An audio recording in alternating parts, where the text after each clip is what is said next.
ఓం నమో వెంకటేశాయ. ఈరోజు వీడియోలో ఏంటంటే మనం ఫస్ట్ లక్కీ డిప్ గురించి అయితే కనుక్కుందాము. లక్కీ డిప్ ఎలా వేసుకోవాలి, ఎలా వేసుకుంటే మనకి సుప్రభాత సేవ తగులుతుంది, ఎలా వేసుకుంటే మనకి ఏ డేట్లో వేసుకుంటే మనకి తగులుతుంది, అసలు లక్కీ డిప్ అంటే ఏంటి అన్నీ మనం ఈ వీడియోలో అయితే తెలుసుకుందాము.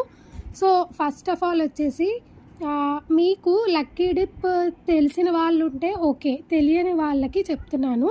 లక్కీ డిప్ అనేది ప్రతీ నెల 18వ తారీఖు కానీ 17వ తారీఖు కానీ లక్కీ డిప్ అనేది ఓపెన్ అవుతుంది. సో ఆ లక్కీ డిప్ ఎలా ఓపెన్ అవుతుంది, ఎలా చూసుకోవాలి అని మీకు సందేహం ఉన్నట్లయితే నేను డిస్క్రిప్షన్ బాక్స్లో టీటీడీ దేవస్థాన్ యాప్ కానీ లేదా గూగుల్లో ఏదైతే మనకి www అని ఉంటుందో ఆ లింక్ కానీ నేను ప్రొవైడ్ చేస్తాను డిస్క్రిప్షన్ బాక్స్లో.